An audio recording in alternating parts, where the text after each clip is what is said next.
लखनऊ में मदरसे को लेकर अहम बैठक हुई, जिसमें प्रदेश भर के मदरसे से लगभग 5000 से ज्यादा टीचर्स शामिल हुए, जिनसे न्यूज स्टेट की टीम ने बात की। क्या उन्होंने कहा, सुनिए। ये मसला एक जो सबसे ज़्यादा है कि चर्चा में रहता है जब भी हम इस तरह के कार्यक्रमों में जाते हैं कि मदरसे के जो शिक्षक हैं उनका वेतन नहीं आ रहा, वहाँ की पढ़ाई को लेकर के तमाम चीज़ें रहती हैं।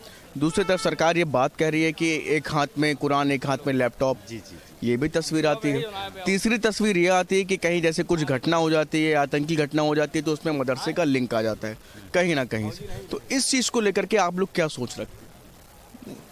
तीनों अलग अलग चीज़ें, एक तरफ व्यवस्था, एक तरफ अव्यवस्था, तीसरी तरफ ये। जी, हम तो यही कहेंगे कि जैसे एक हाथ में कुरान और दूसरे हाथ में जो कंप्यूटर की बात कही गई है, इसको ज़मीनी सतह पर लाने की मैं पुरजोर इल्तमास करूंगा कि ये काम जो है भेदभाव से नहीं, मोहब्बत के साथ इस काम को अंजाम दें, ताकि मुस्लिम समाज भी आगे बढ़े और ये बच्चे जो तालीम मुंशी मौलवी में पढ़ते हैं ये भी कामयाबी के दहलीज पर पहुंच सके।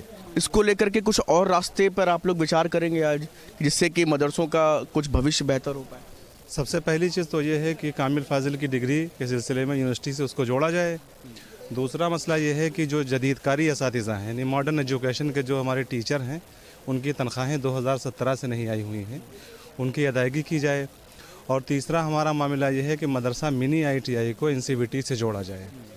और उसके अलावा जो है मदरसे के ताल्लुक से जो भी आपने एक बात की कि मतलब कहीं भी अगर कोई दुर्घटना होती है टेररिज्म की, तो उसका लिंक मदरसे उससे जुड़ जाता है कि जुड़ नहीं जाता है, जोड़ने की कोशिश की जाती है, लेकिन जब उसकी तहकीक होती है तो वो चीज़ झूठी साबित होती है। सीमावर्ती इलाके हैं जैसे कि नेपाल बॉर्डर, इधर के आसपास के बहुत सारे मदरसों को लेकर के हर समय सवाल खड़े होते हैं, जांच के दायरे में भी रहते हैं। बड़ी संख्या में भी मदरसे थे बीते दिनों जिन पर सरकार जांच कर रही थी, एजेंसीज लगी हुई। देखिए, जो बॉर्डर के जो मदरसों के बारे में जांच हुई, लेकिन जांच में अभी तक किसी जांच कमेटी ने किसी मदरसे का नाम जाहिर नहीं किया कि फ़लाँ मदरसा जो है यानी इस दायरे के अंदर आया, इस काम के अंदर मुलव्विस पाया गया। सिर्फ जांच होती है, जांच के बाद बस बात ख़त्म हो जाती है।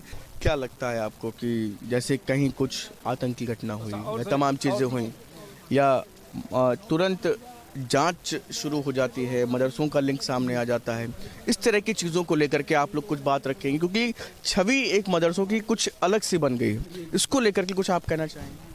जी, जो है मदरसों पे जो है हमेशा जो है और कलंक लगाते रहते हैं। आतंकवादी की पढ़ाई हो रही है, उन सब की पढ़ाई, ये सब चर्चाएं बहुत है, मगर जो है कुछ पढ़ाई आतंकवादी पे हो नहीं रही। जो शिक्षा माध्यमिक शिक्षा में पढ़ाई हो रही है वही मदरसे में हो रही है। ये कहना चाहेंगे आप? नहीं, बिल्कुल मान्यता देना चाहिए, इसलिए कि सारे शराइत को पूरी करते हुए तकरीबन 4-5 साल से फाइलें लगी हुई है, लेकिन अब तक किसी भी तरीके के शासन की तरफ से कोई बैठक नहीं हो पाई, जिससे लोग वो बगैर मान्यता चला रहे हैं और फिर बाद में इंक्वायरी करा करके हर तरह की कार्रवाई जो बिना मान्यता वाले हैं उनके ऊपर कार्रवाई की जा रही है।